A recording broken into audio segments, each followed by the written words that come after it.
Et ce matin, nous voulons obéir à cette loi, la foi que tu as mise en nous. De telle sorte que nous pouvons rester dans les lieux célestes en Christ. Et communier avec toi ce matin.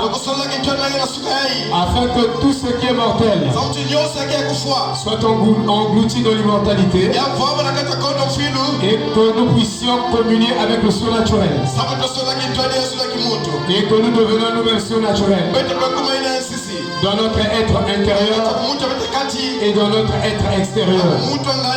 Alors prends le contrôle de nous et accorde-nous tes paroles de vie. Laisse que la parole de vie, ou plutôt la vie qui est dans cette parole, se déverse en nous ce matin. La puissance qui est dans cette parole se déverse en nous ce matin. Et que quelque chose en nous puisse traiter non avec des mots, mais puisse traiter avec la vie qui se trouve dans les mots. Afin qu'il y ait un changement radical dans nos vies, Seigneur. Que nous devenions des vrais saints, dans le Père du monde, des vrais adorateurs, des vrais serviteurs et servantes de Dieu. C'est ce que nous voulons ce matin, Seigneur. Sanctifie-nous, Seigneur. Que nous soyons propres, que nous soyons parfaits, 100% à tes yeux ce matin. Que tu nous regardes au travers du sang de Jésus-Christ, le sang créateur qui nous a rédemptés et qui a fait de nous ce que nous sommes et ce que nous devions être aussi. Que la gloire te revienne.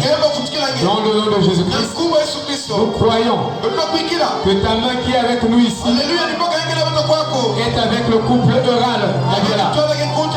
Que ta main guérisse ton serviteur et ta servante et qu'il les relève ce matin et que toute sa maisonnée soit guérie et qu'ils se sentent bien dès l'instant et que la gloire te revienne.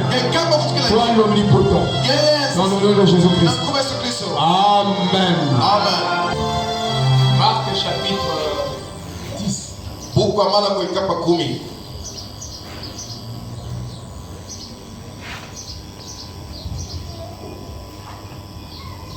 Comme Jésus se mettait en chemin, un homme accourut et se jetant à genoux devant lui. Bon maître, lui demanda-t-il, que dois-je faire pour hériter la vie éternelle? Jésus lui dit, pourquoi m'appelles-tu bon? Il n'y a de bon que Dieu seul. Tu connais les commandements. Tu ne commettras point d'adultère. Tu ne tueras point. Tu ne déroberas point. Tu ne diras point de faux témoignages. Tu ne feras tort à personne. Honore ton père et ta mère. Il lui répondit, maître, j'ai observé toutes ces choses dès ma jeunesse. Jésus le regardait, l'aima et lui dit, il te manque une chose. Va, vends tout ce que tu as, vends-le aux pauvres, et tu auras un trésor dans les cieux, dans le ciel. Puis viens, suis-moi. Mais affligé de cette parole, cet homme s'en alla tout triste, car il avait de grands biens. Jésus regarda autour de lui, dit à ses disciples, qu'il sera difficile à ceux qui ont des richesses d'entrer dans le royaume de Dieu. Les disciples furent étonnés parce que Jésus parlait ainsi. Et reprenant, il leur dit, les enfants, qu'il est difficile à ceux qui se confient dans les richesses, dans les richesses injustes, d'entrer dans le royaume de Dieu, il est plus facile à un chameau de passer par le trou d'une aiguille qu'à un riche d'entrer dans le royaume de Dieu. Les disciples furent encore plus étonnés. Et ils se dirent les uns les autres, et qui peut être sauvé? Jésus les regarda et dit, cela est impossible aux hommes, mais non à Dieu, car tout est possible à Dieu. Shalom. Veuillez vous asseoir. Je veux compléter une écriture encore. 1 Corinthiens chapitre 13.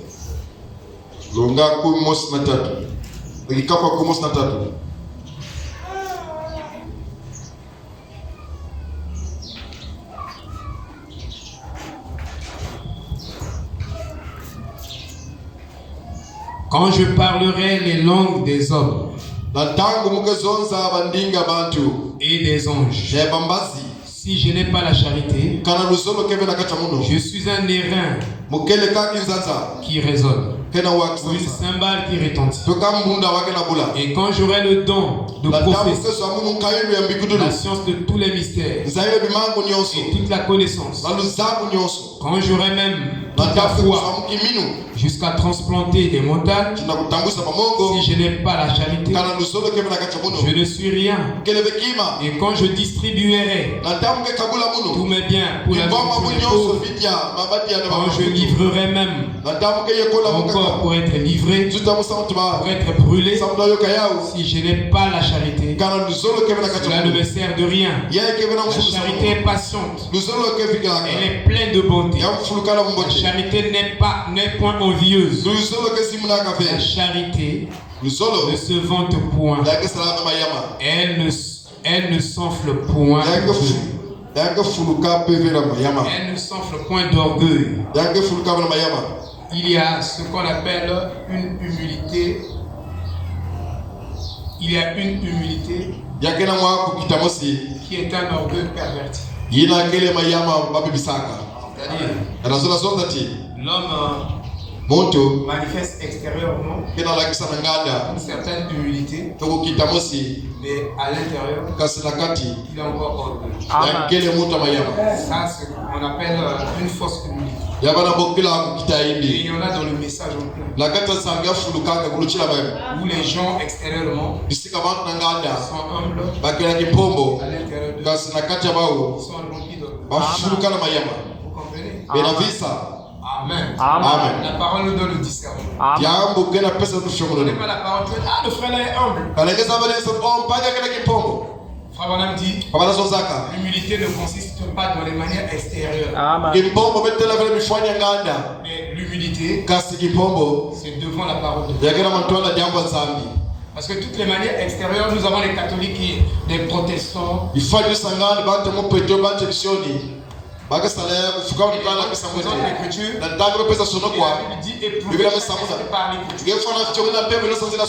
je donne la parole, et si quelqu'un est soi-disant humble, il doit se plier devant cette parole. Sinon, l'humilité qu'il manifeste, ce n'est que de l'orgueil pervers. Alléluia. Nous devons bien connaître les Écritures, bien placer les choses. Elle ne fait rien de malhonnête. La charité. Elle ne cherche point son intérêt. Elle ne s'irrite point.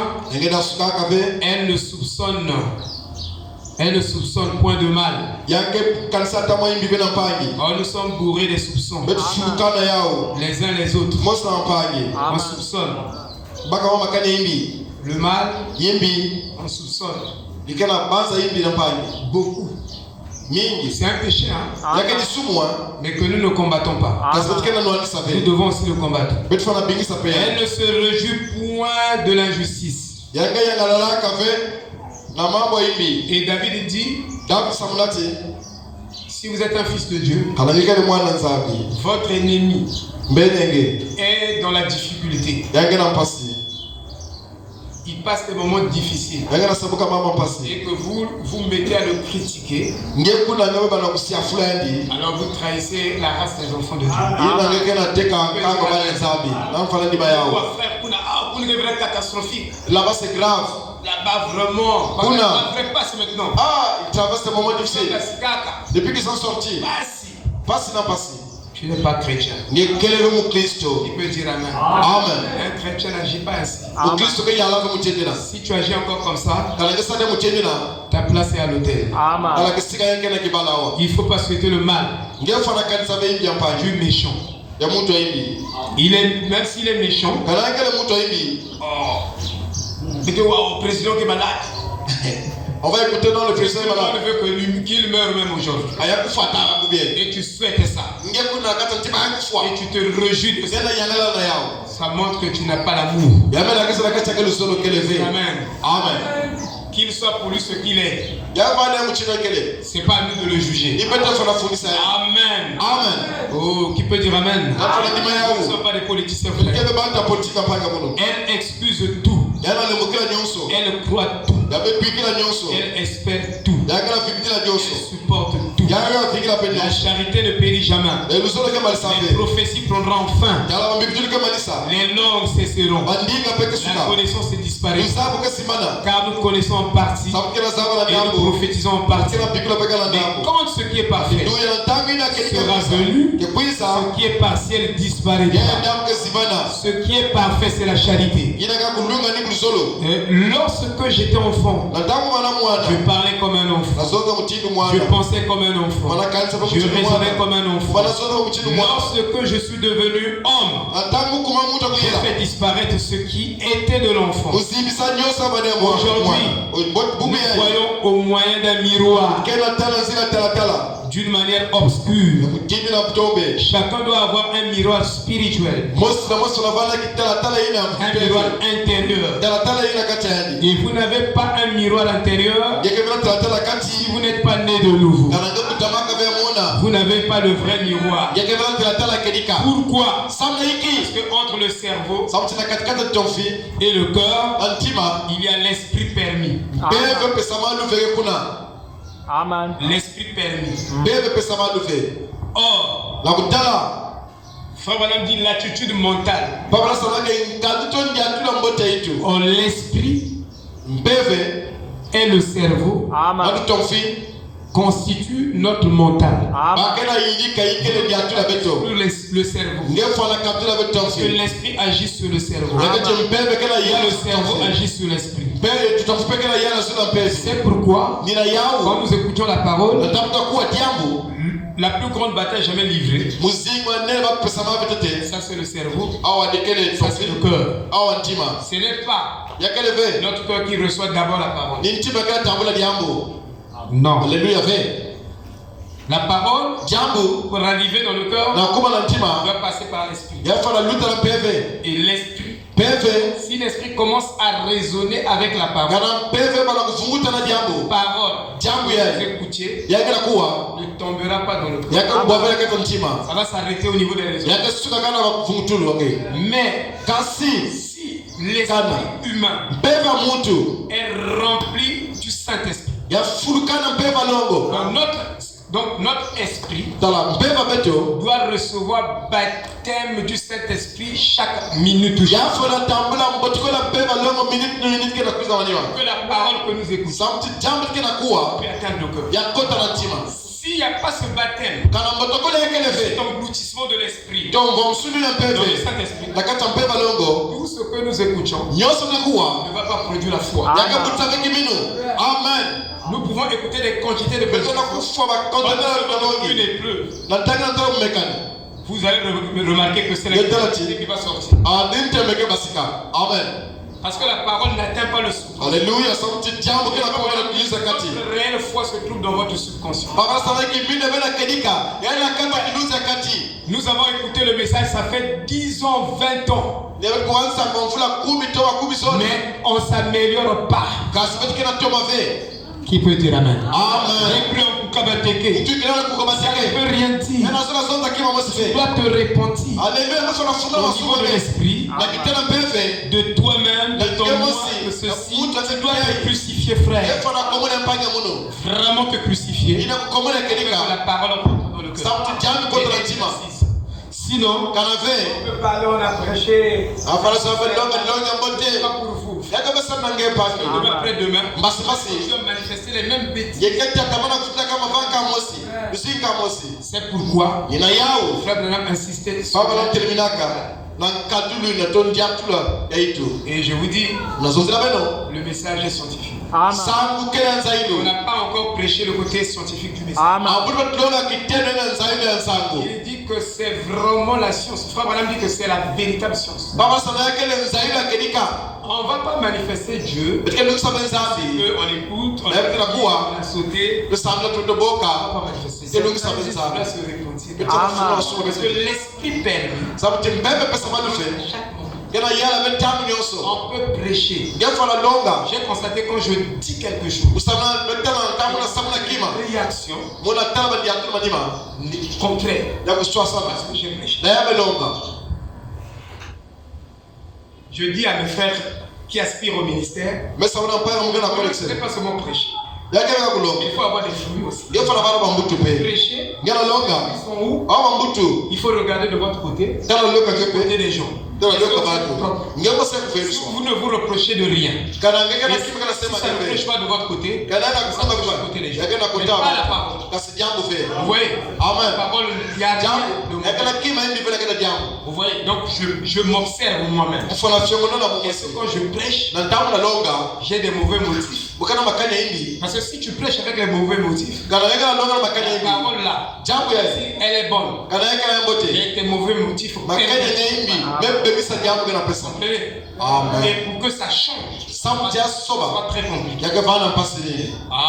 Amen. J'ai remarqué que je fais quelques déclarations. Et quelques jours passent. Beaucoup de réactions négatives. J'ai fait. Je peux comprendre. Amen. Nous devons surveiller les choses. Alléluia. Amen. Amen, amen. Amen. Oh, c'est très important, frère. Amen. Parce que le problème, ce n'est pas venir seulement faire des déclarations, de prêcher. Mais il faut que cela apporte aussi la bénédiction. Je prêche. Les gens ne sont pas bénis. Je pleure. Je vous dis la vérité. Amen. Amen. Parce que tout ministère qui a été appelé de Dieu n'aura aucun échec. Je vous dis la vérité. C'est Paul qui le dit. Parce qu'un ministère qui vient de Dieu ne peut pas avoir d'échec. Ne peut pas échouer. C'est Dieu qui est dans cet homme-là, dans ce ministère-là. Il n'y a pas d'échec, frère. Donc, et les défis compliqués, ce ministère-là va relever ça. Quelqu'un qui était là, qui a fait tout ce qu'il pouvait faire dans le monde, il a cherché de l'aide partout. Il n'a pas trouvé de l'aide. Mais en Christ, il doit obtenir cette aide. Si ce n'est pas ainsi, c'est que ça cloche. Amen.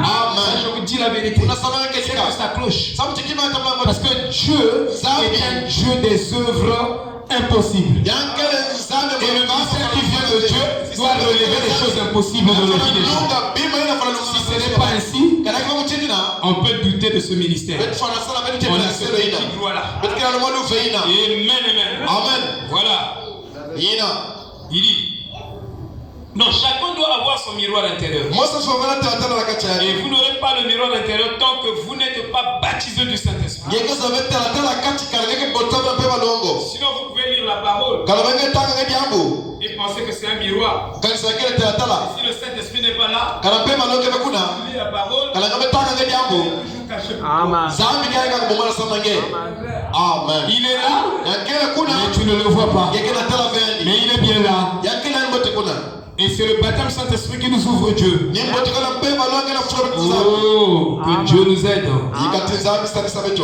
Nous le voyons face à face. Oh, quand Paul disait face à face, il n'y a pas le face à face sans l'ouverture des seaux. Alléluia. Tant que les seaux ne sont pas ouverts, Dieu et l'homme ne pouvaient pas se regarder. Il y avait une impossibilité. Et dans ce qu'il dit là, il parle d'une prophétie que lui ne va pas accomplir. Parce qu'aujourd'hui c'est le face à face. Parce que Dieu a déchiré les eaux. Et Dieu et l'homme peuvent se regarder. Et je vous dis, il y a quelqu'un qui vous regarde. Et vous aussi vous devez le regarder. Plus vous le regardez, vous deviendrez comme lui. Identifié à lui. Il y a quelqu'un qui vous regarde. Et il y a la loi de l'identification. Voudrait que tu deviens ce que tu regardes. Tu deviens ce que tu manges, et aussi tu deviens ce que tu regardes. Si tu regardes Christ, tu en permanence.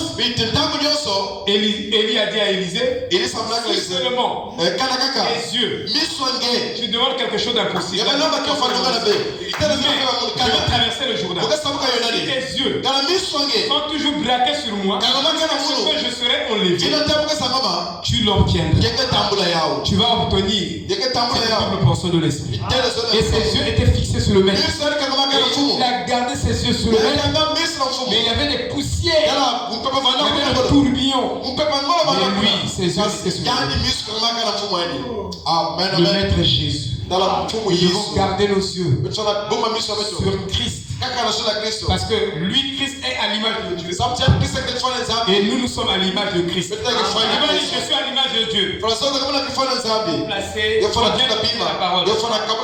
Christ est à l'image de Dieu. Et nous sommes à l'image de Christ. Oui. Amen. Oh là là, que Dieu nous aide encore. Aujourd'hui, je connais en partie. Mais alors je connaîtrai comme j'ai été connu. Et ça, c'est notre vraie identité. Quand la nuée descend, on va retrouver sa propre identité. Nous ne sommes pas des païens. Nous sommes des fils et des filles de Dieu. Oh my. Maintenant donc, ces trois choses demeurent la foi, l'espérance, la charité. Mais la plus grande de toutes ces choses, c'est la charité. Amen. Avant de rentrer dans notre thème, c'est vrai que le sujet m'a été donné un peu plus. Sinon, je devais avoir le temps d'apporter quelques écritures. Frère Rock. Shalom pasteur. J'ai deux questions à vous poser. S'il vous plaît. Première question. Est-il permis à un chrétien ou à une chrétienne de ramasser l'argent en chemin? Quel est le ministre qui peut répondre? Je dis ministre. Ceux qui apportent la parole. Qui peut donner la réponse? Même un ancien. Est-il permis à un chrétien de ramasser l'argent en chemin? Ouais. Donnez-lui le micro. C'est bien.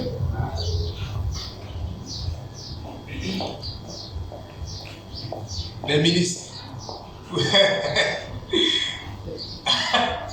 Vous les anciens. Vous si tu es un ancien, tu vas aussi répondre. Tu te caches. Bien. Oui, allez-y. Bon, selon ce qu'on a été enseigné quand j'étais à Brazzaville, il y a environ 3 réponses. D'accord. La première réponse, lorsque l'argent se trouve dans un protocole, portefeuille, avec une pièce d'identité, on peut retrouver la personne et lever ça au commissariat. Première réponse. La deuxième réponse, si l'argent est tombé, la personne est en train de partir, on ramasse, on appelle la personne, on remet sur l'argent. La troisième réponse, on prend l'argent, on emmène comme offrande à l'église. Merci beaucoup, Papa Diao, c'est bien. Qui peut répondre? Les ministres. Celui qui tient le micro là.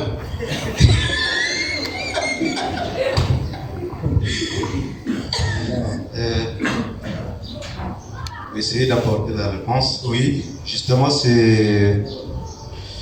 J'avais une réponse. Oui. Sinon, appuyer ce que le diable a dit. Si la personne qui doit déposer l'argent, toi tu le vois, tu n'as pas le droit de garder ça, il faut l'appeler pour qu'il puisse prendre ton argent. C'est chrétien. Mais quand tu trouves que l'argent est à personne, en ce moment, tu apportes ça à Dieu. Ah, on apporte à Dieu. Et qui a déjà apporté l'offrande qu'il a lancée à Dieu? Merci beaucoup. Non, mais, Papa Guy, merci. Vraiment. Non, mais toi-même, qui tient le micro? Bon, mais je pense que tout ce que le diable et le frère Guy venaient de dire, c'est bien. Mais la question de Ferroc n'a pas été répondue. C'est quoi? Lis la question. Est-il permis à un chrétien ou à une chrétienne de ramasser l'argent en chemin? Ça veut dire que l'argent dont le Ferroc parle ici, là, il n'y a ni Kotoko, il n'y a rien. Donc tu es en train de passer à 100 000 devant toi. Tu fais quoi? Moi je pense qu'un chrétien a le droit de ramasser l'argent. Tu n'es pas la première personne qui est passée par là. Peut-être qu'il y avait même des gens qui sont passés là avant toi. Et toi tu arrives, Dieu t'ouvre les yeux et te montre. La question de faire c'est dans ce sens-là, je pense.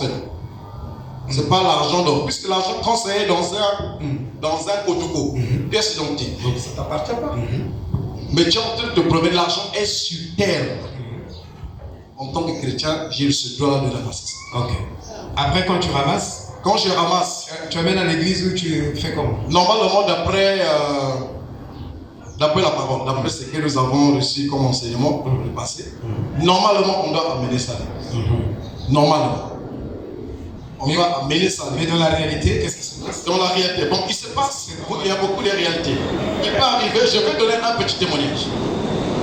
Quand j'étais au lycée, maman est sortie, elle n'avait rien laissé. Donc toute la journée, on n'avait rien à manger. Et pendant que j'étais en train de dire, mais aujourd'hui on ne va pas manger, je suis allé au kilomètre 4 chercher de l'argent chez mon frère, mais je n'ai rien reçu. Et pendant mon chemin de retour, de 30 mars jusqu'à là où était Cléon, il y avait des pièces de 100 francs. Des pièces de 100 francs. Et moi, je me suis dit, en tant que chrétien, je ne peux pas ramasser ça. Et quand j'arrive à la maison, maman n'était pas morte. Donc là, la famille battait son plein. Je suis vite reparti pour rattraper les pièces. Là, je n'ai rien recouvert. Tout est parti. Moi, je pense que quelqu'un d'autre est passé. Comme j'avais demandé, peut-être c'était aussi la réponse. Je peux demander, Dieu peut me permettre de ramasser l'argent. Je peux prier, je dis, Seigneur, j'ai besoin d'argent et que j'arrive en route. C'est la somme que j'ai demandé que je ramasse. C'est ce que je pouvais dire. Merci beaucoup, Kevin, pour ta bonne réponse. Je ne sais pas si c'est la bonne.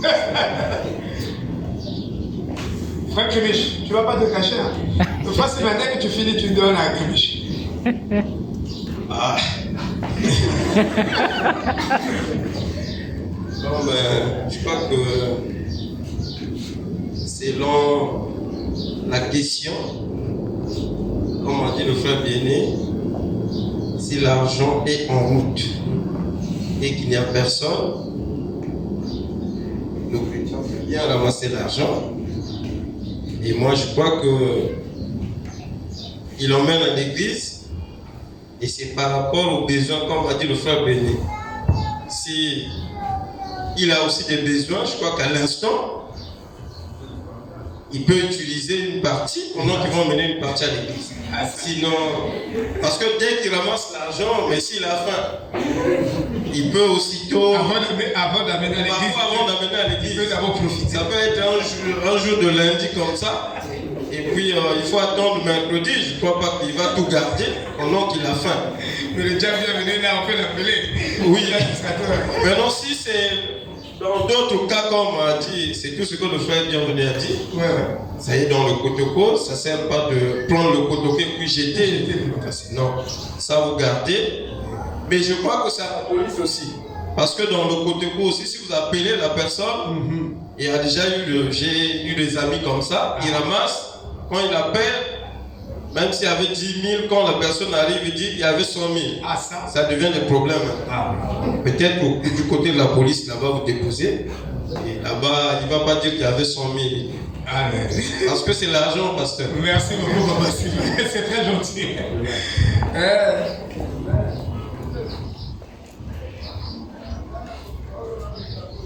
Merci beaucoup. Je vais répondre sur disons du volet. Vous voulez, comme vous êtes en train de dire qu'ils sont sur le marché, j'ai vu l'argent. Tout ça, c'est le culte, hein, frère. Et quelqu'un a tombé. En fait, a fait tomber. J'ai le droit de l'appeler, de lui remettre son argent. Maintenant, s'il arrivait que j'ai pas vu la personne en question qui a fait tomber l'argent, quand je ramasse là, je dois d'abord intercéder sur cet argent. Parfois, ça pourrait être, comme on dit, quelque chose qui a été piégé. Parce qu'actuellement, avec le monde actuel, les gens même avec l'argent, ils peuvent faire semblant de jeter ça, mais entre-temps, cela a été piégé. Une fois que j'ai pris pour ça, maintenant, puisque j'ai vu personne, je suis dans le besoin. Tu fais comment?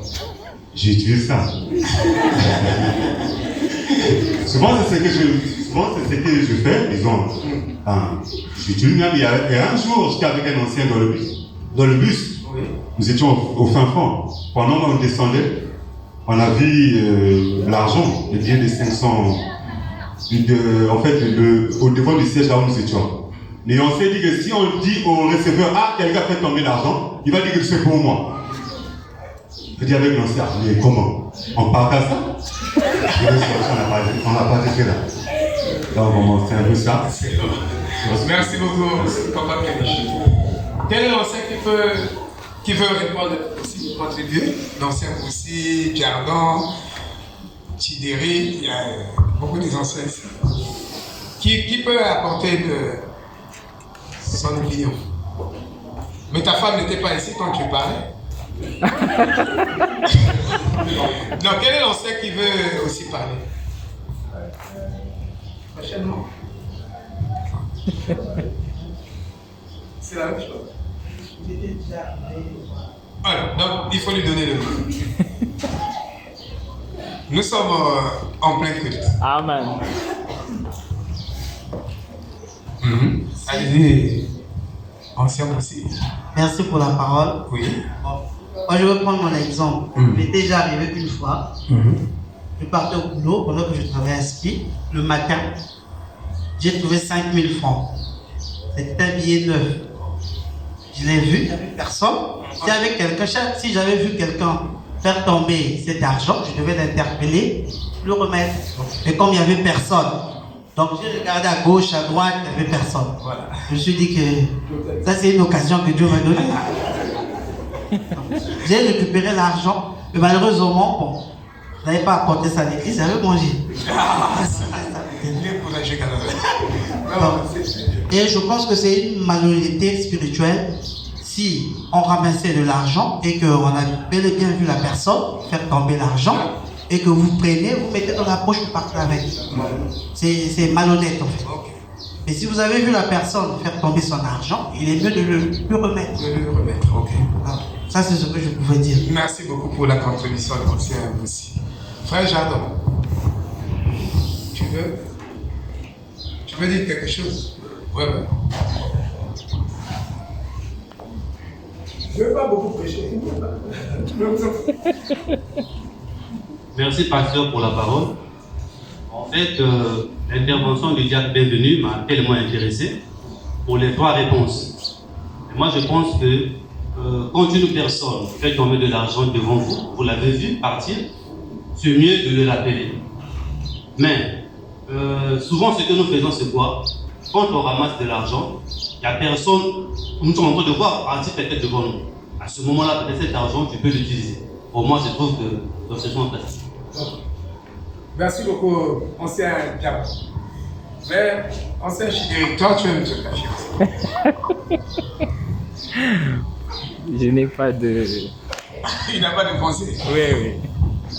Tu es neutre? Non, pas neutre, c'est-à-dire que je ne sais pas. Merci beaucoup, Papa Sylvain. Ça va passer, hein, dans notre chaîne. Ah oui. Les réponses que vous avez données. Est-il permis à un chrétien, une chrétienne, de ramasser l'argent en chemin. Aujourd'hui, je voulais aborder l'amour d'argent. Mais malheureusement, je n'ai pas sorti la conduite. Ah oui. Mais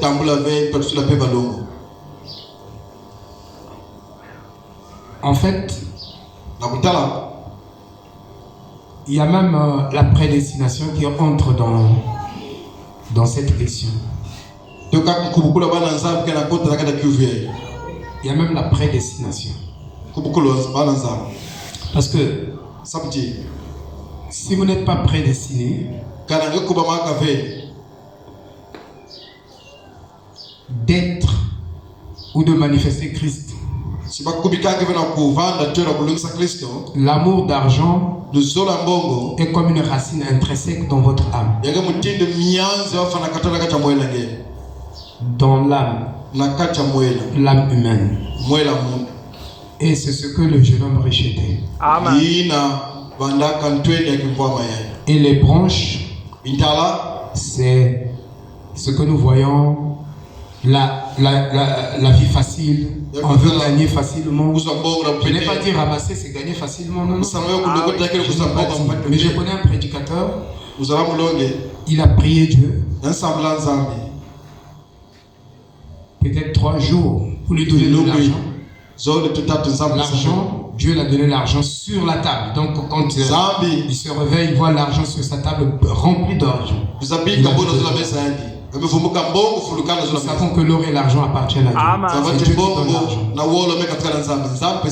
Je crois que toutes les réponses que vous avez données, chacun de vous a floré la réponse juste.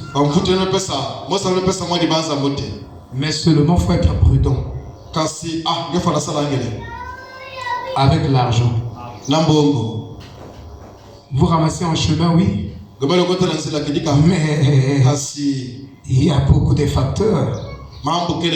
Parce qu'on a vu des gens, quand on était des petits enfants, quand on grandissait, on a enregistré beaucoup de fous. Des gens qui ramassaient de l'argent dans la rue comme ça. 100 francs, je ne sais pas comment. Après, de l'argent travaillé. Ainsi de suite. Je dis que vous avez tous donné des bonnes réponses. Il faut d'abord savoir, est-ce que l'argent là appartient à qui? Peut-être que la personne auquel l'argent appartient est devant vous. Ah oui. Mais là aussi, il y a beaucoup de confusion. Peut-être qu'il y a un autre qui est à côté de vous. L'argent ne tient pas. Dans le cas où il n'y a pas son identité, l'argent n'est pas dans le Kotoko par exemple. Et chacun va dire c'est mon argent, c'est mon argent. Et à la police aussi, quand on amène là-bas,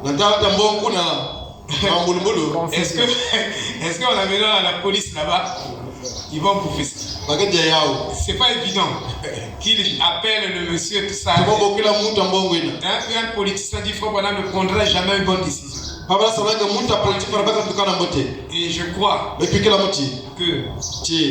si on est conduit par l'esprit, Dieu peut permettre. Quand vous ramassez de l'argent, il ne faut pas utiliser ça d'abord aussitôt. Je crois que c'est le bon conseil. Vous gardez et vous pouvez observer un tout petit peu la personne auquel l'argent appartient peut se dénoncer. Parce que si tu n'as pas perdu l'argent, tu ne peux pas dire que j'ai perdu l'argent. Je ne dis rien, je garde. J'ai des gens. Ah non, j'ai perdu l'argent. Que l'argent appartient à quelqu'un. Mais s'il y a qui se dénonce, si vous faites ce que vous avez dit, mais cette église sera l'église la plus riche. En ce moment-là, vous ramassez 500 000. 1 million. Quand vous êtes vraiment un vrai chrétien, vous amenez ici comme offrande. Vous ne payez rien. Ah, vous êtes vrai. Je vais dire que c'est lui le meilleur chrétien. Lui là, il a donné le Saint-Esprit. Même avec les yeux fermés. ça ne sera pas vraiment facile. Je ne dis pas que ce n'est pas impossible. Mais ça me va qui va faire ça. C'est pas facile. Il y a quelqu'un qui va Parce que je n'ai jamais, depuis que je suis dans le ministère, ça fait 23 ans, je n'ai jamais vu un frère qui a laissé l'argent et emmené à l'église comme ça. Mais sinon, l'idéal serait ça. C'est comme ça. Amener à Dieu, faire une offrande, même si vous prenez un peu, vous pouvez amener. C'est Dieu qui vous a donné ça de cette manière. Mais en tout, le chrétien est guidé par le Saint-Esprit. Un fils de Dieu marche par l'esprit et non dans la chair. Si vrai que vous avez ramassé de l'argent, si vous avez prié, je ne sais pas comment, si vous êtes conduit par l'esprit, si la personne auquel l'argent appartenait, vraiment Dieu ne voudrait pas, peut-être que c'est une erreur, Dieu peut ramener cette personne-là auprès de vous, d'une manière ou d'une autre. D'une manière ou d'une autre. Avec preuve, bien sûr. Donc c'est une question très délicate. On ne peut pas répondre comme ça brutement, catégoriquement. Non. Il y a trop de paramètres qui rentrent en ligne du jeu. Donc il faut savoir poser et laisser ça entre les mains de Dieu. Que tu sois conduit par l'Esprit de Dieu. Amen. Parfois tu peux voir même 100 000 et puis tu passes pour toi. Si tu es conduit par l'Esprit. Bien sûr.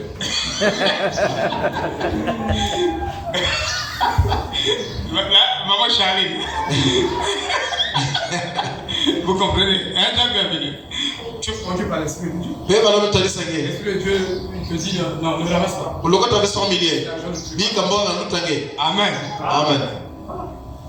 Mais si l'Esprit de Dieu te dit, prends les 100 000 là. Pas l'Esprit, il n'y a pas de problème. C'est entre toi et Dieu. Amen. Et juger la personne comme ça, là, plutôt, c'est pas facile. Deuxième question. Pouvons-nous mener une séance de prière avec ceux qui croient que Branham est Dieu? Bien que nous croyons au Seigneur Jésus-Christ. Est-ce qu'on peut se regrouper avec quelqu'un qui croit que Branham est Dieu? Branham est Dieu. On va prier ensemble. Mais on va prier qui?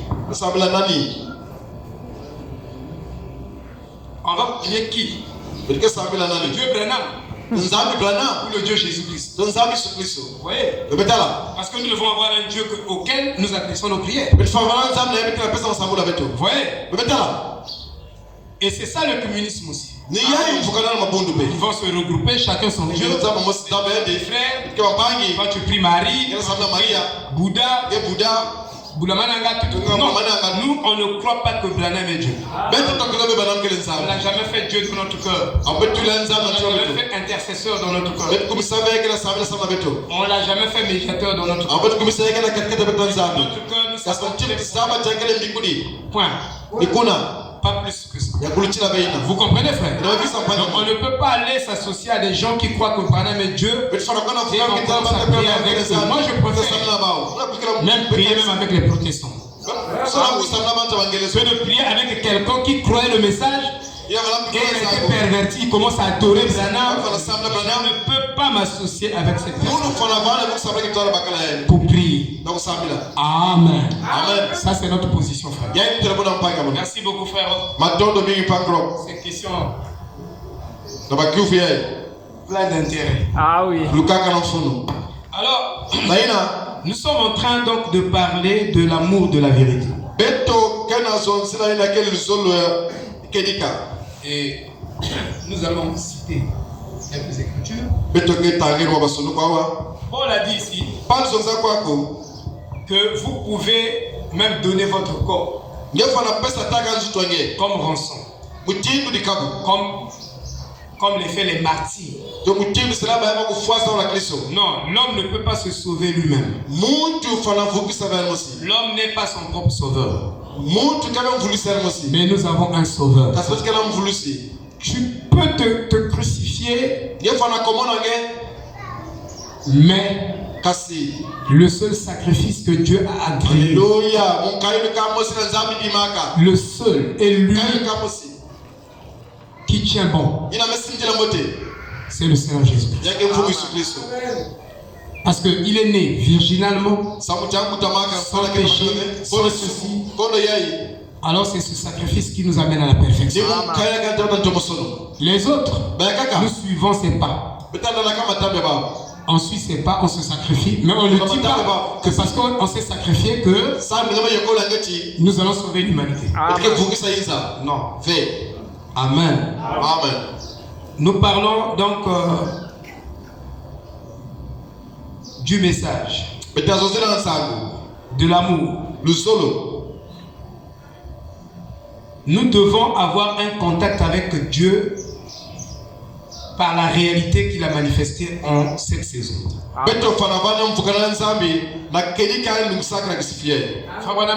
dehors de ce message, aucun message ne prendra vie dans cet âge-ci. Parce qu'il dit dans la brochure l'enlèvement, dans chaque âge, Dieu a loué une quantité de paroles. Même quand le Seigneur Jésus, il y avait une quantité de paroles qui était destinée dans l'âge où le Seigneur a exercé son ministère. Donc il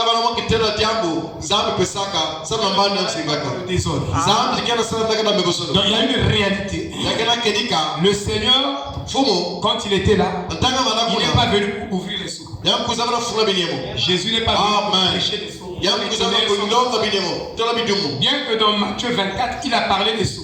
Tous les 7 jours, Jésus a parlé de ça. Mais les rendre clairs, il fallait un autre ministère que Dieu avait préparé pour nous faire. Mais dans sa portion qu'il nous a donnée, ça ne devait pas être tout à fait bien explicite. Mais il nous a parlé des sceaux dans Matthieu 24. Mais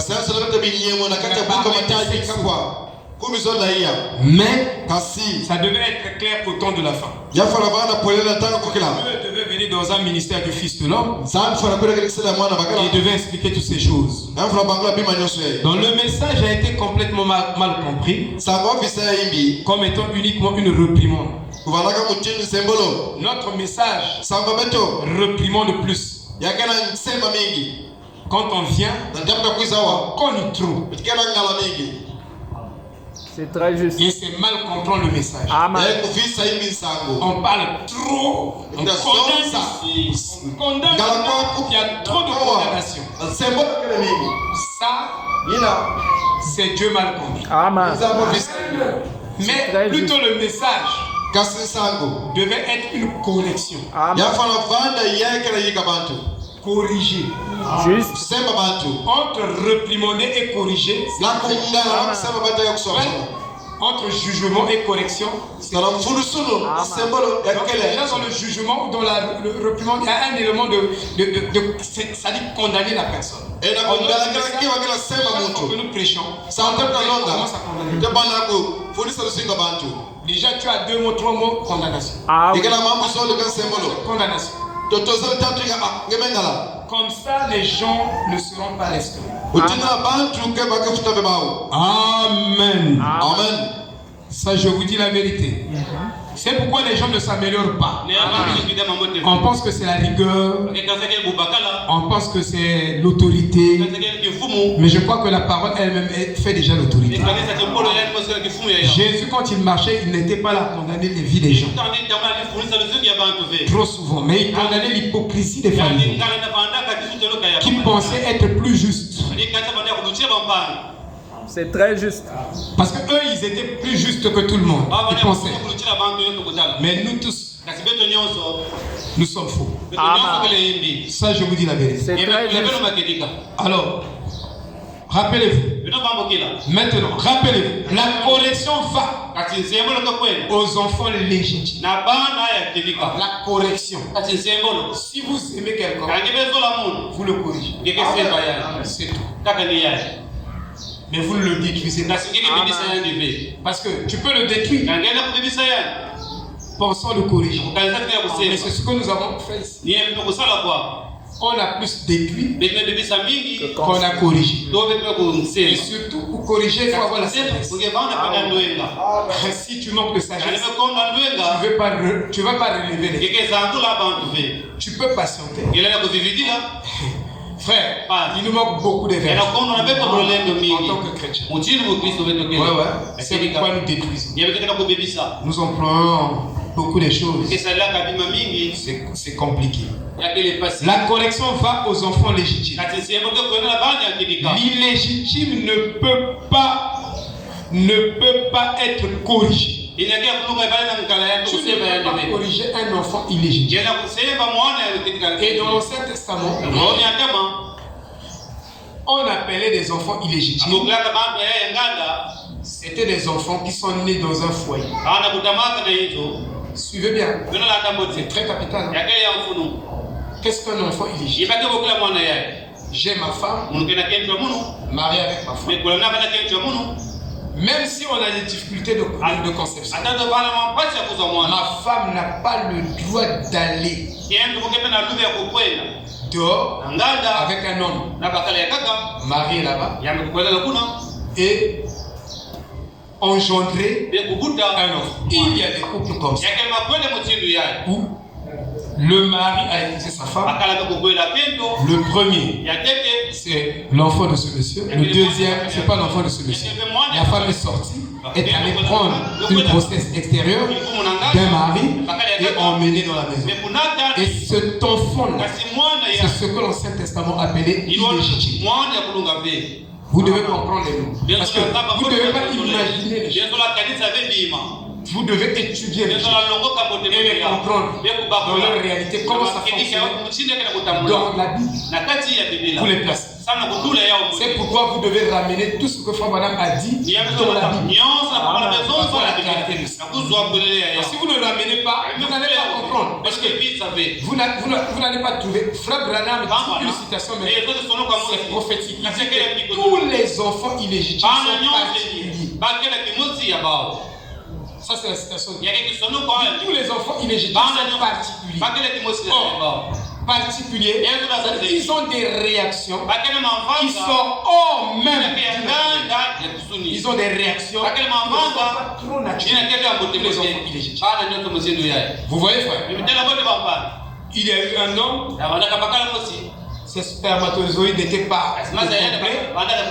Alors, pendant qu'il partait avec sa femme, la femme ne pouvait pas. Après, finalement, la femme là est allée, est sortie du foyer. Sans dire à son mari, on a constaté une grossesse. Connaissons la condition de son mari. Au lieu d'attendre, de s'attendre au Seigneur. Que c'est Dieu qui donne la sémence au semeur, au mari. Mais elle n'a pas tout ça. Elle a engendré un enfant. Et l'enfant là aspirait à être prédicateur. Le frère Branham l'a rencontré un enfant bizarre qui causait des problèmes partout. C'est un enfant particulier. Mais les enfants légitimes, vous pouvez les corriger. Ils ne vont pas dire quelque chose. Et quand c'est légitime, non, vous ne pouvez pas les corriger. Voilà, dans l'Ancien Testament, était appelé enfant illégitime. C'est l'enfant là que la maman a amené à la maison après avoir laissé son mari. Appelé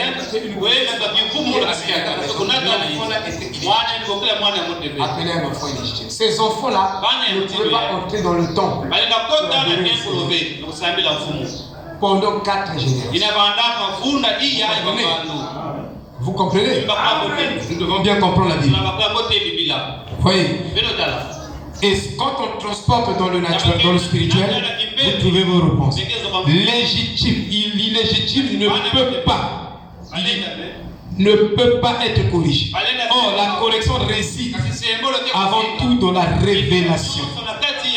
Sans la révélation, vous n'allez pas corriger. Donc, il y a la correction, mais ça se passe par révélation. C'est Dieu qui vous dit de le demander ou de condamner ceci, telle chose ou telle chose. Ça ne sera pas trop une condamnation en fait, le sens, mais ça sera comme une correction. Disons-le mieux. Tu peux dire, ça, ce que tu fais là, je ne veux plus voir ça. C'est une correction. Amen. Mais ça doit se faire par révélation. La révélation de la parole de Dieu. Dieu lui-même aux hommes et dans Dieu lui-même aux hommes et dans leur compréhension. Il ne s'agit pas de quelque chose qu'il est censé faire, qui sont mécaniques, et que n'importe qui peut, parce que vous pouvez même aller jusqu'à donner vos vies, vos biens aux pauvres, travailler jusqu'à votre mort, jour et nuit, et tout donner. Et de temps en temps, vous pouvez même réciter les journaux. On vous parlera des aides. On a aidé ceci, c'est merveilleux, c'est merveilleux. Mais la Bible dit, même si je peux donner mes chemises, mais s'il n'y a pas l'amour, s'il n'y a pas la charité dans ce donner-là, tu n'as rien fait. Tu peux payer la dîme, mais tu dis je paye à un homme, je paye à Blaise. Tu n'as pas la révélation. Il n'y a pas l'amour. La dîme, on ne paye pas à un homme. Lisez la Bible. Donc Hébreux 5, 7. La Bible, la dîme, les offrandes, on donne ça à Dieu. On donne pas à Blaise ou à un ministre. Non, on donne ça à Dieu. Si vous donnez encore la dîme à un homme, c'est pourquoi vous constatez que vous n'êtes pas béni. Parce que vous n'avez pas la révélation de ce que vous faites. Mais on doit faire quelque chose par révélation. Si c'est par révélation, Dieu est là. Tout ce que vous faites dans l'esprit de Christ, vous ne le faites pas pour un homme. Moi j'ai des gens qui m'ont fait des promesses. Ils ont dit que nous avons fait le vœu à Dieu. Mais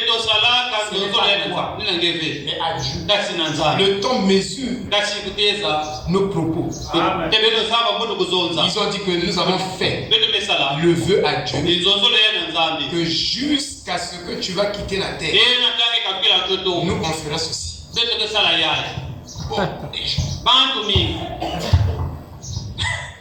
Mais comme il faisait ça pour un homme, et dès qu'ils sont sortis, donc dès qu'ils ne sont pas d'accord avec l'homme, ils ne vont plus le faire. C'est pourquoi ne faites pas les vœux n'importe. Gardez votre bouche ferme. Ne flattez pas le pasteur. Ne flattez pas les gens. Soyez vous-même. Si vous n'êtes pas prêt, vous avez une révélation, gardez ça pour vous-même. Amen. Sinon vous allez dire des choses que vous n'allez pas faire. Et vous allez apparaître comme un ennemi. Pasteur, tant que tes enfants là, ne vont pas travailler, chaque rentrée, on achète des cahiers. Mais ça se fait plus. Parce que c'était humain. Il y a beaucoup de choses que nous faisons, mais c'est la chair. C'est pas par révélation. Bien sûr. Vous comprenez? On va. Comme on aime les contents. Mais tu as fait le frère. Vous savez, moi je suis même les filles. Même les gens là, nous appelons des païens. Ils sont plus moraux que nous. Ils ont pris une décision. Moralement, il faut utiliser ça. Même si les conditions ont changé, il faut faire ça. Donc, tenons nos bouches. Soyons les vrais chrétiens. Amen. Alléluia. Oh là là. Donnez tout ce que vous avez. Vous voyez, si vous n'êtes pas né de nouveau, vous pouvez même donner votre corps pourrait être brûlé. Mais vous n'êtes pas né de nouveau. Vous pouvez accéder à un haut lieu de philosophie, d'éducation, de civilisation, simplement atteindre le sommet. Cela ne veut rien dire. Vous pouvez être très intelligent, atteindre un sommet de la connaissance. Si tu n'es pas né de nouveau, tu ne vivras pas la vie chrétienne. Tu ne plairas pas à Christ. Non, mais monsieur. Alléluia. Amen. Il dit, tu vois, ils ont complètement mal compris la correction. Amen. Je vais dire encore quelque chose. Je veux que nous comprenions. Que nous comprenions réellement. Si nous avons l'amour, notre réponse au rejet, tu peux aller là où tu sais que tout le monde ne t'aime pas. Te rejette. Ne veut pas de toi. Si tu as l'amour, ta réponse sera que malgré quand même, mais je les supporte et je les aime. Tu vas les répondre avec un amour parfait. Regardez. Il dit, si nous avons l'amour, nous allons supporter l'homme qui fait des choses contre nous. Tu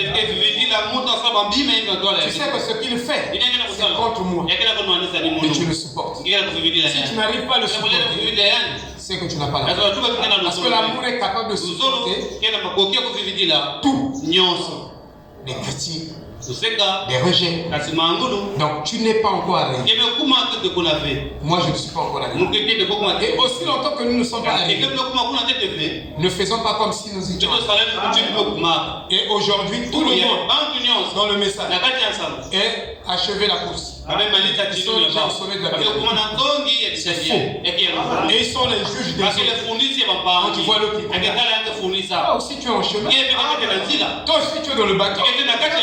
Mais tu n'es pas encore arrivé de l'autre côté. Le fait que tu critiques aujourd'hui, peut-être que lui il va arriver. Toi tu vas changer. Alléluia. On est là en train de se dire, moi, nous sommes déjà arrivés. Frère, soyons humbles. Soyons humbles. On est trop orgueilleux.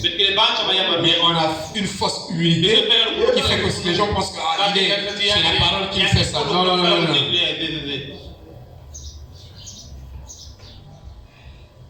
Vous vous souvenez de Jésus suspendu sur la croix. On dit que toi tu as prophétisé pour un tel. Mais prophétise pour moi. Oui. On lui faisait des choses contre. Mais regardez ses paroles. Père, pardonne-leur. Qui dit ça? Nous tous disons. Quelqu'un te fait quelque chose de mauvais. Tu dis Père, regarde la réponse au rejet, la réponse au critique, c'est des paroles douces. Mais on sent qu'on est rejeté. Quand je sens le rejet, moi aussi je sors de mes gants. Je dois sortir de mes gants pour montrer ce que moi aussi j'ai une personnalité que vous devez respecter. Tu n'as pas encore atteint l'amour. Tu peux dire Amen. On n'est pas encore là, frère. Alléluia. C'est pas ça, c'est vrai. Parfois on prend même la chicote. Hein? Mais suspendu. Il dit Père, pardonne-le, car ils ne savent pas ce qu'ils font. Étienne a dit la même chose. On est en train de le frapper les pieds. Mais la réponse à ce rejet-là, pardonne-le. Si vous arrivez là, vous êtes sur la bonne ligne. Si même la mort vous prenez maintenant, vous partez là-bas. Alléluia. Coup sûr. Oh, Dieu nous aide.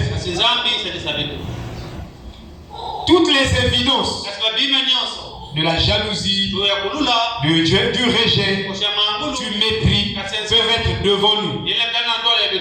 Si S'ils ne sont pas contre nous, ils sont pour nous. Ne vous inquiétez pas. Vous voyez, quelqu'un parle de Christ, du message.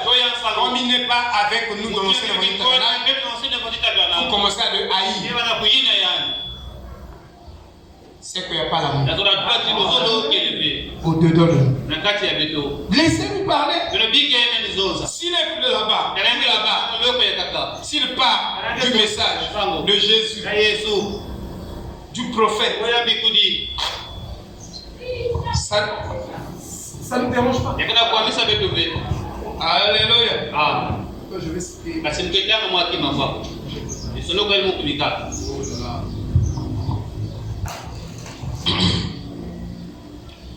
1 Pierre 1, oui. Lui que vous aimez, sans l'avoir vu, en qui vous croyez, sans le voir encore, vous réjouissons d'une joie ineffable et glorieuse. Amen. L'amour nous fait réjouir quand on écoute Christ. On chante pour Jésus. Cet amour pour le Christ fait tressaillir. Vous voyez, l'amour est une preuve que la vie de Dieu habite en vous. Si vous avez l'amour, vous avez là une preuve que la vie de Christ est en vous. C'est la preuve, frère. Alléluia. Oh, mais écoutez, Apocalypse 3, verset 19. Moi je reprends et je châtie tous ceux que j'aime. Et donc du zèle. Et réponds-toi. Si nous avons l'amour, alors ça doit être le même amour qu'avait Jésus. Si ce n'est pas le même amour, donc nous n'avons pas l'amour. Non pas notre propre version de l'amour, de ce que nous pensons être l'amour. Mais nous devons avoir la version de Jésus. Amen. 1 Pierre 3, verset 8. Enfin, soyez tous animés des mêmes pensées et des mêmes sentiments, pleins d'amour fraternel, de compassion et d'humilité. L'amour produit la compassion et l'humilité. Quand nous avons l'amour, nous avons compassion des gens. Amen. Et l'amour est une œuvre extérieure. L'amour n'est pas oh, moi je t'aime. Non. Si tu m'aimes, sans que tu t'efforces, l'amour que tu as pour moi va sortir indépendamment de ta volonté. Sous forme des actes extérieurs. Tu verras que sans le vouloir, sans le camoufler, quelque chose va sortir de moi. Et tu sauras que tu m'aimes. Tu sauras que je t'aime. Mais comment nos enfants savent que nous les aimons? Comment? Parce qu'il y a des choses en nous qui est à l'intérieur qui influencent l'extérieur. Frère Madame dit que c'est l'intérieur qui commande l'extérieur. Donc il y a une expression extérieure de l'amour. Vous voyez? Amen. Est-ce que vous me suivez? L'amour se base sur la foi et la connaissance de Dieu. Quand tu as l'amour, tu auras la foi en Dieu. Et l'amour ne fait pas aussi semblant. Quand tu n'aimes pas quelqu'un, il ne faut pas faire semblant que tu l'aimes. Et nous avons un amour de semblant. Amen. C'est pourquoi j'ai une nature. Quand je constate que tu joues à l'hypocrisie, si j'ai remarqué, parce que j'évite de soupçonner, vous connaissez ton état d'âme. Si j'ai prié, Dieu m'a révélé ton état d'âme. Je dois confronter ça avec la vérité. Pas seulement on m'a révélé. Vous voyez quelqu'un dans le songe, quelqu'un marchait et je ne sais pas comment la personne vous passe. Après vous, directement vous prenez position contre la personne. Parce que le songe là vient de Dieu. Qui vous dit que toute fois que vous avez un songe, ça vient de Dieu? Tous les songes viennent de Dieu. Dites Amen. C'est le prophète Branham qui a des milliers de songes, des visions qui ne l'arrêtent pas. Que ce soit nos, même nos pasteurs qui ils ont prêché, ils ont eu des songes et des visions, même moi-même, qui n'étaient pas spirituels. C'est vrai.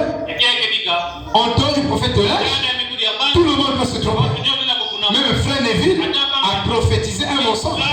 Mais l'homme que frère Branham appelait le plus spirituel de son église, à cette époque-là, il a prophétisé un mensonge sans le vouloir, par la pression des gens. Est-ce que vous voyez? Donc, vous devez faire attention avec les songes.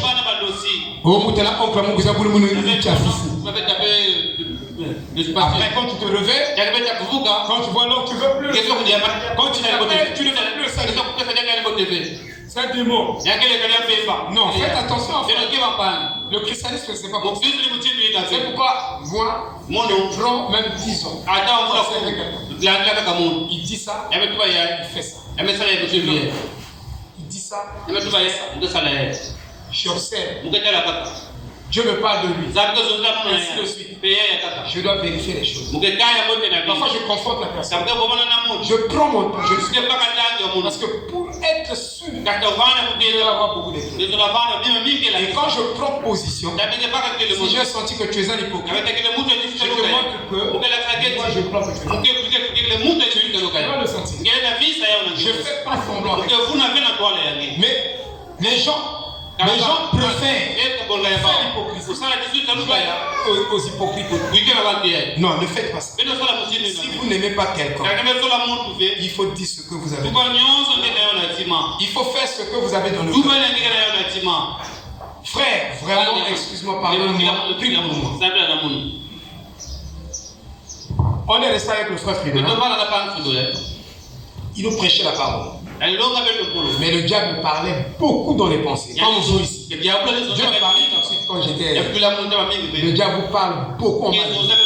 Chaque heure, chaque minute, chaque seconde. Le diable vous prêche. Alors, je suis arrivé. Quelqu'un qui me prêche la parole, mais au-delà de moi, il y a quelque chose qui le hait. Je commençais à haïr le frère. Sans cause. C'est pour vous dire que votre pasteur n'est pas ici. Ne jouez jamais à l'hypocrisie. Frère dit que moi je préfère au jour du jugement me présenter devant le trône comme un pécheur et non comme un hypocrite. J'ai pris mon courage. J'ai fait asseoir frère. J'ai dit je ne comprends pas ce qui se passe, mais je crois que j'ai tort. Je dis que tu me prêches la parole, j'apprécie la parole, mais je sens en moi quelque chose qui te hait. Je vous dis la chose. C'est un garçon merveilleux. Il m'a beaucoup aidé dans le frère Fridolin. Je l'oublierai, je ne sais pas. Il m'a dit oui. Il dit seulement frère, moi je n'ai pas dépensé contre toi. C'est le diable. J'ai dit prie pour moi. Afin que le diable la parte. Il a prié pour moi. Dès qu'il a prié pour moi, frère, je vous dis que je pouvais voir frère Fridolin. Tout le monde pouvait le prier de tout ce qui vous a. Donc le démon là était là. Moi, je suis sur le mort. Je vais être clair. Quelqu'un peut prier au sujet de votre pasteur. Vous ne direz pas. Je suis là. Mais il peut dire beaucoup d'autres choses. Vous direz amen. C'est moi je dis que je suis très fin. Vous ne direz pas amen. C'est-à-dire que vous ne voulez pas. Je ne sais pas comment expliquer ça. J'ai remarqué ça depuis fort longtemps. C'est une sémence. Je suis allé dans d'autres églises. Dès qu'on parle de notre église, ils aiment écouter le nom de bloc. Parce que c'est quelqu'un qui génie pour leur. Pendant que toi tu dors, je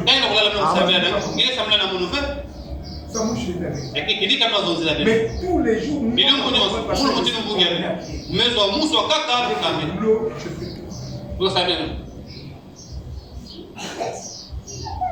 dès que vous écoutez seulement le nom de votre pasteur, vous sentez que vos cœurs se ferment.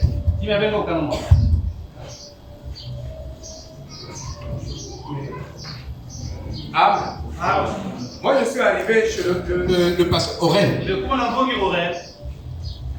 Vous sentez que ces brebis écoutez même le pasteur parler. Quand je parle de le pasteur,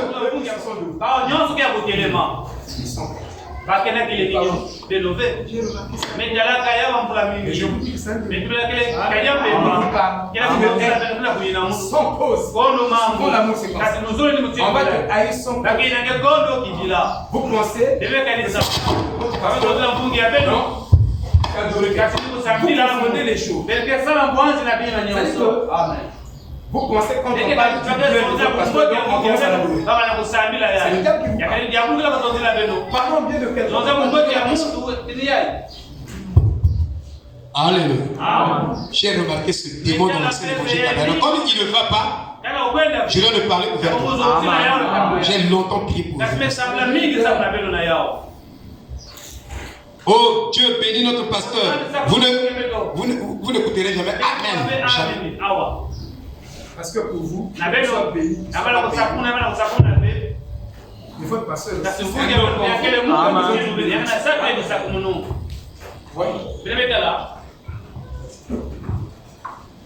Vous comprenez, frère? Moi, je ne triche pas avec lui. C'est pourquoi mon grand frère a plus peur de moi. Parce que moi, j'observe. Moi, pour dire quelque chose, je peux prendre une année, 2 ans pour parler de vous. Pour parler, même avec ma femme. J'observe. Même avec ma femme. J'aime observer d'abord. Être sûr que je ne me trompe pas. Vous ne serez pas content. Bien de moi. Vous allez mais c'est un démon. Et moi j'avais tué ce démon. Quand je regardais frère Frédolin, quand je le vois, je sentais un il m'a posé des questions. J'ai dit, je suis chrétien. Et si vous ne faites pas ça, vous n'êtes pas encore sur le chemin de Christ. Parfois vous haïssez un frère sans cause, sans explication. Mais allez le voir. Peut-être ce que vous pensez sur lui, la personne est peut-être même à des milliers de kilomètres de ce que vous pensez. La personne n'est pas consciente. Amen. Vous confondez l'idolâtrie, vous confondez adorer l'homme, vous honorez l'homme. Mais la Bible dit que vous devez honorer vos pasteurs, vous devez honorer ceux qui vous apportent la parole. Honorer, vous devez vous réjouir pour leur bien aussi. Moi aussi j'ai besoin d'être bien. Si quelqu'un prie en bien de moi, vous n'allez pas dire amen. Sauf que j'ai observé. Mais je sais que c'est un démon. Et ça doit partir. Vous ne devez pas haïr votre pasteur. Je suis votre frère. Je fais mal pour venir vous apporter la parole. Ce n'est pas adorer quelqu'un. Vous ne savez même pas la définition de l'adoration. Adorer quelqu'un, vous prosternez. Nous, on a adoré des statues. Dans le yogisme, on a adoré les maîtres. On a la photo du maître. Moi, je parle plus devant la photo. Ça, c'est adoré. Mais honorer un homme de Dieu, ça veut dire adorer beaucoup de choses. Bon. Que Dieu nous aide. La marche est complexe. Mais ma réponse, c'est de vous aimer. Et Dieu connaît mon cœur. Je vous aime. Alléluia. Je peux jeûner pour vous. Même les enfants qui ont compris, ils disent papa, tu jeûnes pour nous. Je sais que tu es en train de prier.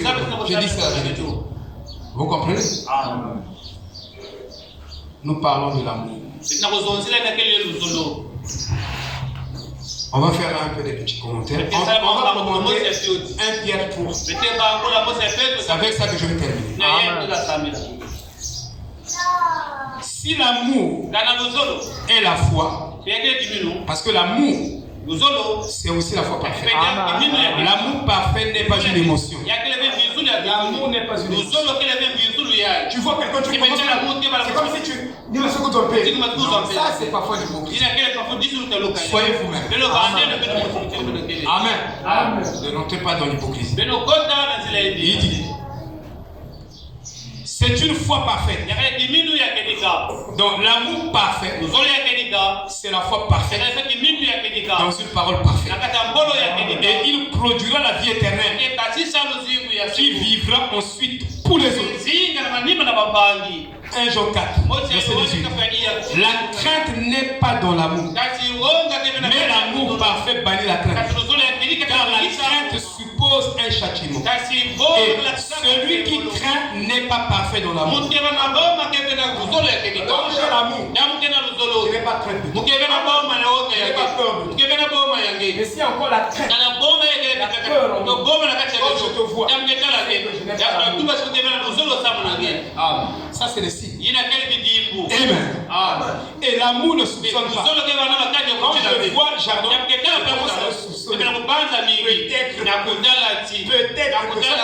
C'est un péché que j'ai. Oh, le diable,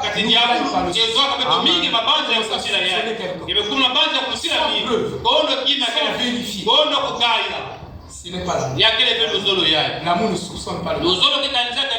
Amen. Amen. Si je commence à soupçonner la foi, donc quand tu es sorti, j'ai un pasteur qui est comme ça.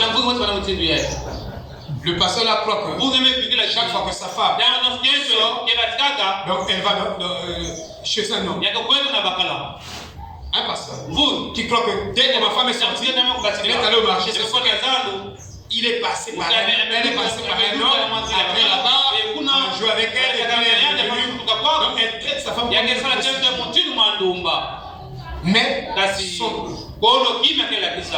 pas l'amour. Qui peut dire amen? C'est pas de l'amour.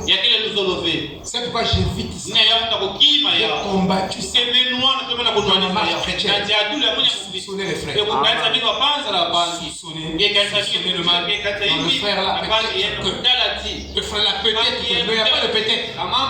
Même si c'est ça, dis seulement qu'il ne parle pas en moi. Et c'est ça qui détruit.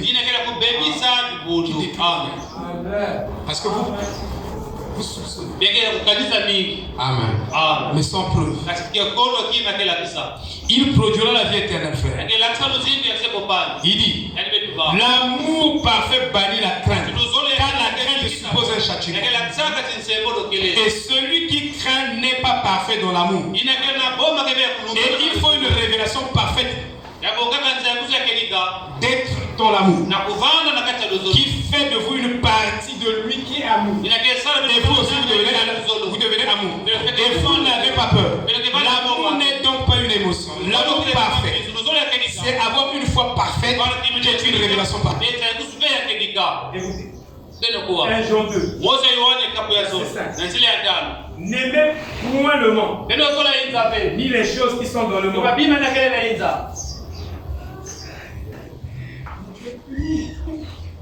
Un problème. N'aimez point le monde, ni les choses qui sont dans le monde. Si quelqu'un aime le monde, l'amour du Père n'est point en lui. L'amour du... Non. Si tu aimes le monde, l'amour du Père n'est point en lui. Il dit, et comment pouvez-vous placer votre confiance dans ce que le monde offre? Vous êtes mort à tout, sauf à sa parole. Donc tu ne vas pas mourir à tout ce que le monde offre. Tu n'auras pas l'amour. Le monde nous offre beaucoup de séduction. Tant que tu ne vas pas mourir à ces séductions. L'amour parfait n'est pas encore. 2 Jean 1, 6. Et l'amour consiste à marcher selon ses commandements. Si nous avons l'amour, nous allons garder sa parole. Nous allons retenir sa parole. Et c'est sa parole. L'amour parfait, c'est avoir une foi parfaite dans sa parole. C'est là le commandement dans lequel vous devez marcher. Comme vous l'avez appris dès le commencement. Et vous devez marcher dans quoi? Dans sa parole. Quand tu as l'amour, tu marches dans la parole. Ce que tu fais, tu dois être sûr que c'est la parole. Vous voyez? Mais tu fais quelque chose, tu n'es pas sûr que c'est la parole, mais tu le fais quand même. Donc tu n'as pas l'amour. Il n'y a pas l'amour. Car 1 Jean 5:3. Car l'amour de Dieu consiste à garder sa parole. Et ses commandements. Ces commandements ne sont pas pénibles. Oui, si quelqu'un possède les biens du monde et que, voyant son frère dans le besoin, il lui ferme ses entrailles, comment l'amour de Dieu demeure-t-il en lui? Vous voyez? Vous avez les biens du monde. Mais vous voyez quelqu'un, votre frère, votre soeur dans le besoin, vous lui fermez. Mais comment l'amour de Dieu demeure? Si il dit, l'amour consiste à donner, même quand vous avez très peu à donner. Comme l'aveugle, qui n'avait que 2 deniers, et la Sunamite, qui n'avait assez de pain que pour en partager une tranche avec son fils. Mais elle nourrit le prophète. L'amour, c'est mettre l'autre d'abord devant vous. Tu as le besoin. Moi aussi j'ai le besoin. Mais je mets le besoin de mon frère en premier. Et moi en deuxième. Ça c'est l'amour. Et si nous n'avons pas ce genre d'amour, c'est que nous n'avons pas l'amour. Oh, vous ne dites pas même. Mais c'est ça la vérité. C'est ça la vérité. Alléluia. Amen. 2 Timothée 1:7. Car c'est né par un esprit de crainte que Dieu nous a donné. Mais un esprit de force, de puissance, et un esprit d'amour, et de sagesse, ou de pensée saine. Que la pensée qui était en Christ soit en vous. C'est ça l'amour. 2 Thessaloniciens 2:10. Et avec les séductions de l'iniquité, pour ceux qui périssent, parce qu'ils n'ont pas reçu l'amour de la vérité pour être sauvés. C'est votre amour pour la vérité qui vous sauve. Si vous aimez la vérité et vous aimez que la vérité vous corrige, alors cette vérité vous sauvera. 1 Thessaloniciens 5:8.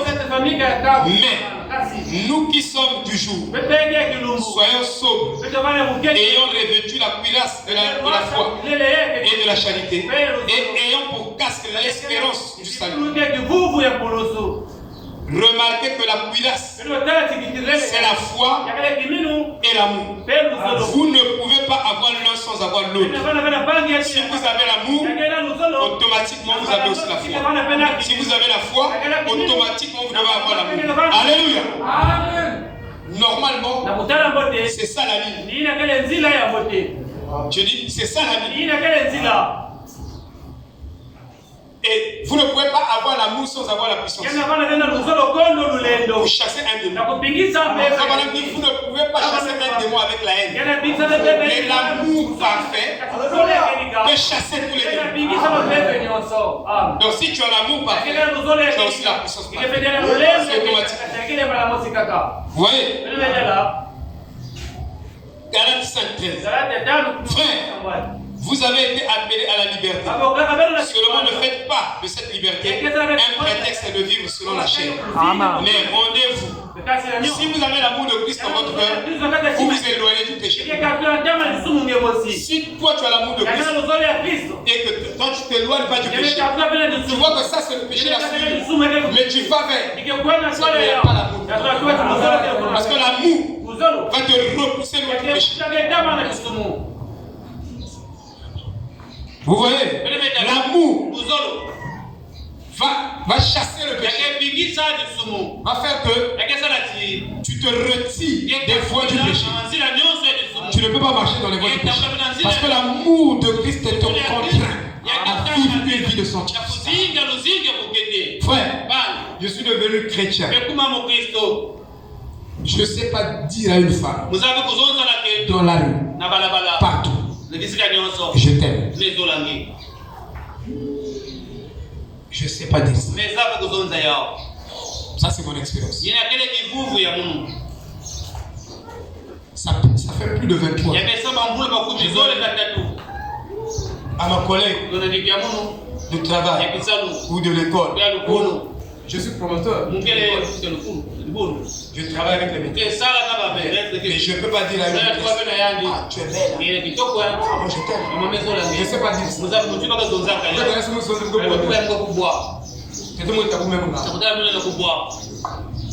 Vous ne dites pas même. Alléluia! Non, je ne sais pas dire ça. Je ne sais pas dire ça. Je ne sais pas. Vous n'avez pas le courage là. Je ne sais pas dire ça. J'ai des sœurs qui travaillent avec moi. Elles sont aussi belles. Je ne sais pas si elles sont belles. Parce que moi je me pose la question. Comment on sait que la femme est belle? Je ne connais pas. Je ne sais pas dire ça. Et je veux dire ça pourquoi? Ma bouche là, qui ne m'a pas donné la pour moi c'est des saletés. Qui peut dire amen? C'est des saletés? Un moment bien aussi. Papa, je ne peux pas dire ça. J'ai fait un vœu avec Dieu que je ne fais pas dire ça. Et avec ma femme, devant l'autel, j'ai fait aussi un vœu avec ma femme. Elle a dit, je t'aimerai seulement toi-même. Moi aussi, je t'aimerai seulement toi seul. Dans la ville de Pointe-Noire, même si on me parachute en Angleterre, je t'aimerai seulement toi-même. La vie chrétienne, c'est une expérience vivante. David dit, si je parle comme eux, je trahis la race de tes enfants. Moi, j'évite même d'apprécier les femmes. Je ne sais pas si Miguel a maladie. Tu veux dire quelqu'un bien habillé. On a gagné, on a apprécié ma tête. Tu es bien belle. Moi, je ne suis pas là. Mais je ne pas de belle. Moi, je ne dirais pas ça. Je garde ça. Tu as bien vu. Je suis trop traditionnel. Antiquité. Peut-être. Mais, à vous les sœurs, j'ai déjà dit à mes sœurs, dans la foi, dans l'église, ah, tu es bien habillé. Correct. J'ai déjà dit. Et je m'arrête. Pas plus. Pas moins. Je n'ai aucune mauvaise pensée. Amen. Amen. L'amour vous contraint à garder votre témoignage. Amen. Hébreux 10, verset 24. Veillons les uns sur les autres pour nous exciter à la charité et aux bonnes œuvres. Nous devons, l'amour est une pratique. Nous devons pratiquer l'amour parmi nous dans jusqu'à ce que tout ce qui est négatif sorte. Nous devons pratiquer l'amour même dans notre foyer. Avec ma femme, moi, les enfants, nous devons nous aimer. Si vous vous aimez, c'est l'amour crée même des civilisations. Si vous vous aimez, même si vous n'avez rien à manger, mais tellement que l'amour est dans votre foyer, l'amour là appelle les bénédictions et les grâces de Dieu dans ce monde. Ça, je vous dis la vérité. Le gros problème, c'est que il n'y a pas. Il dit que, madame dit que, même si tu m'aimes, ton amour, même en plénitude, ne va représenter qu'une goutte. Tout l'amour que tu peux porter, parce que je t'aime beaucoup. Tu aimes ta femme, mais tu ne peux pas l'amour, ton amour ne peut pas remplir le gros. C'est Jésus qui nous a réellement. Lui, il nous a. Mais si je dis, j'ai mes enfants, ton amour là n'est dans un seau d'amour. Ça ne représente pas. Non. Alléluia. Au ciel éternel. Il dit, vous devez vous exciter à la charité. Nous devons nous aimer. Et c'est l'amour qui va amener l'unité dans cette église. Si nous pouvons nous aimer, Il n'y aura plus de bébé ici. Il n'y aura plus de patois. Ça sera seulement le prêtre. Alléluia. Mais tant que cet amour n'est pas dégagé, il y aura toujours des patois au milieu. Il y a des églises où vous sentez le patois. Comme un frère qui sortait de l'église. Comme mes frères qui sont des Kamba. Je les ai trouvés dans une église. Je suis allé les rejoindre au nom des Kamba. Mais ici en Christ, il n'y a pas de Kamba. Il n'y a pas de dodo. Il n'y a pas de bébé. Il n'y a pas de pounou. Il n'y a que des chrétiens qui sont remplis d'amour. Les uns pour les autres qui s'excitent. Qui pratiquent l'amour. C'est une pratique. Papa Sylvain, dans le cœur, par amour. Il faut l'amour à des actes. L'amour, ce n'est pas des théories. Aimez-vous les uns les autres. Ça devient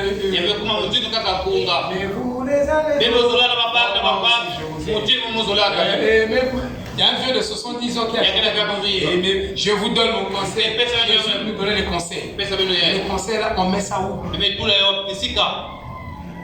On met ça où? On ne pratique pas ça.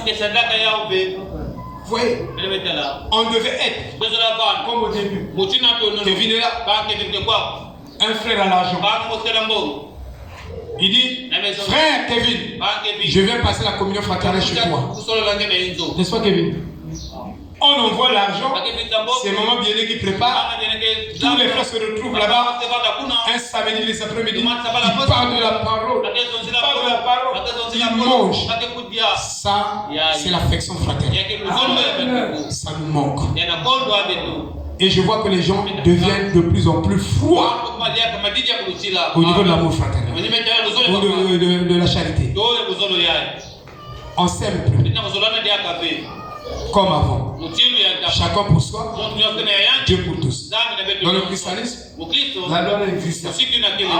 La loi n'existe pas. Cette loi existe mais pas dans les petits groupes. Comme les nôtres là. La charité.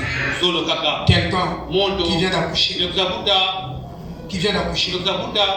Je vous dis que votre amour, c'est avant, on avait des... Je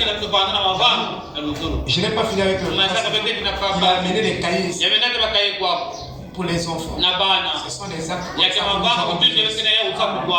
On n'a pas besoin de politique. Frère, je t'aime.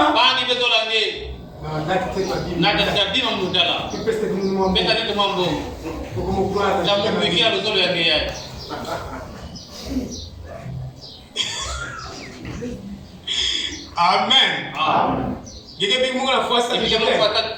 Jacques dit. Jacques dit ça. Quand vous voyez quelqu'un dans le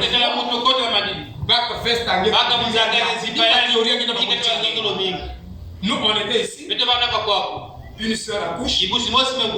On ne peut pas même parler. C'est il y a un bébé à mon amour avait mis ta il faut ressusciter. Ça, c'est les actes d'amour. L'amour, c'est les actes. L'amour, c'est une pratique. L'amour, ce n'est pas des politiques. Si vous venez ici, on a des politiques.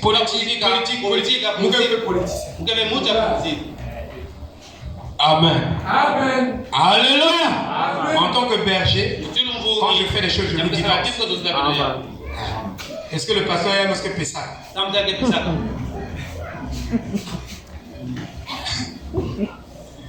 Elle a demandé avec couper ce qu'il y a parce que Pessah. Non, mais vous demandez dans le vous avez besoin de ce que Pessah. Et je vous prêche ce que je vis. Ça, je vous prêche. Je donne les vestes et les chaussures. Je n'en ai pas beaucoup. Le peu que j'ai, quelqu'un vient. Je me demande. Je ne sais pas le fils. Vous avez que son nom. Pourquoi m'a dit?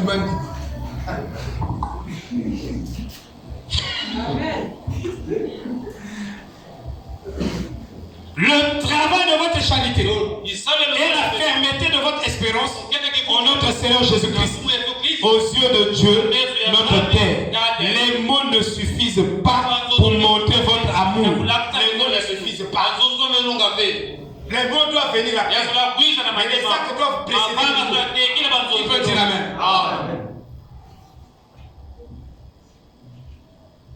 Quand je venais avec ma voiture, le culte le mercredi, le Jack bien venu me suivre. Papa, ma, il y a le Seigneur André qui n'a pas de Amen. Il dit papa, voyez le quoi? Oh non, prends 10 000. Achète le carré. Amen. Là, vous ne dites pas Amen. Amen. Moi, j'aime les chrétiens. 10 000 de carré. Pourquoi je rentre dans la voiture? Mais le garçon est quoi? Mais c'est merveilleux. Et vous savez, j'ai des garçons ici qui prennent des risques. Avec les vies. N'a pas d'assurance. N'a pas de dossier. Il prend des risques. Là, il venait même me prendre. Tu es le chapement taureau. Et on a un taureau. Il dit je vais aller prendre mon passeport. Et vous me dites qu'il y a un amour. Moi je lui donne l'amour. Même le Saint-Esprit. Amen.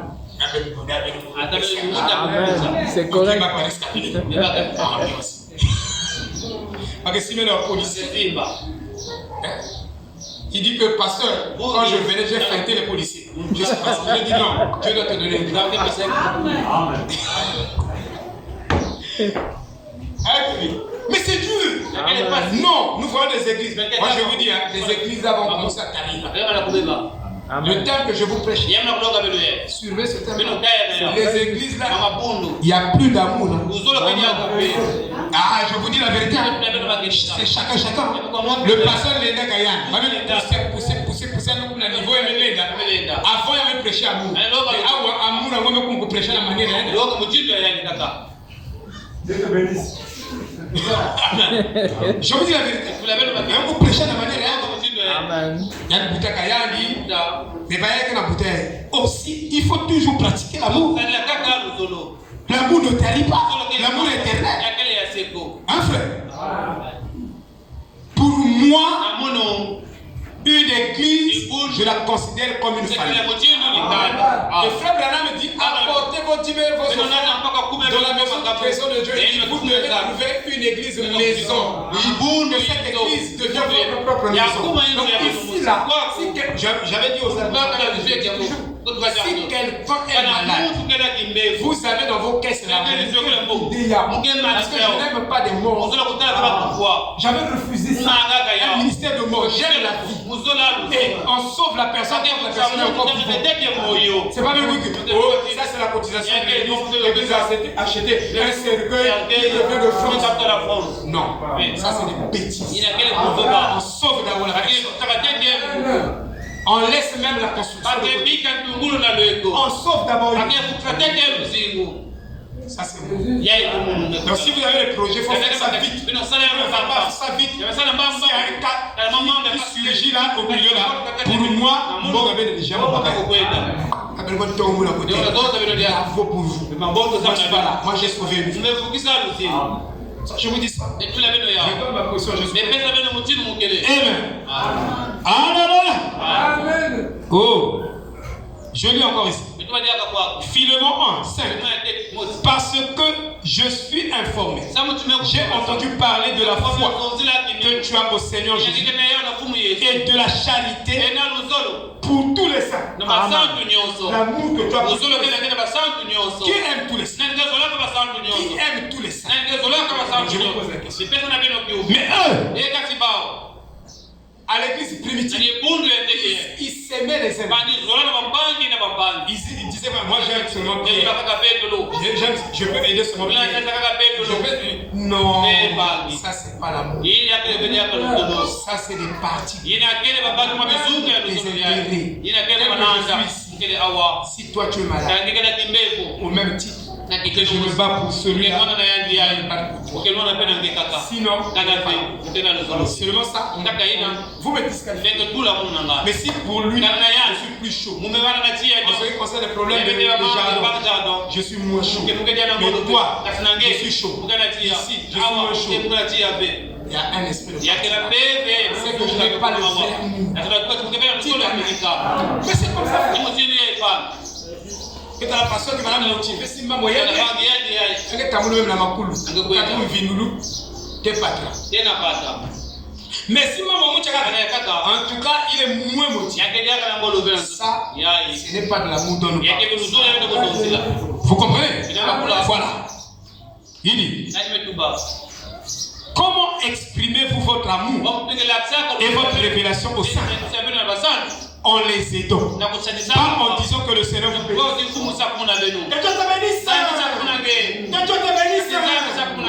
Bénir Mounou.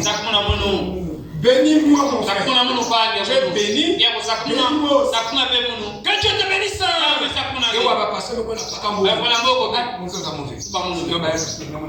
C'est quoi je dis, hein? Ne jugez pas d'abord. Non, je suis mal placé. Pour dire ça. Parce que quand je vais qualifier, quand je serai sur le terrain, quand je fais le contraire, Dieu va venir. Tu vois, mais moi je pense que quand un pasteur est béni, il doit bénir ses enfants. Je pense que Dieu nous aide. Que ce soit moi, que ce soit mes autres. Il ne faut pas dire que donc ça doit aller à sens unique. Moi je crois que l'amour n'est pas à sens unique. C'est comme ça que je pense. L'amour ne doit pas être à sens unique. Il n'y a que la brebis qui doit bénir. Moi je ne vois pas la le pasteur aussi a le droit de bénir la brebis. Qui veut dire amen? Dieu peut te bénir, tu as beaucoup d'argent et tu vois donc il y a des gens qui souffrent. Mais tu peux les appeler. Tu peux aussi. Bon, mon frère, bon, j'ai 500 000. Tu peux faire quoi? Non, parce que tu te maries, non? Mais si le pasteur dit non, toi vous te mariez. Non, je ne vous encourage pas. Non, je ne vous encourage pas.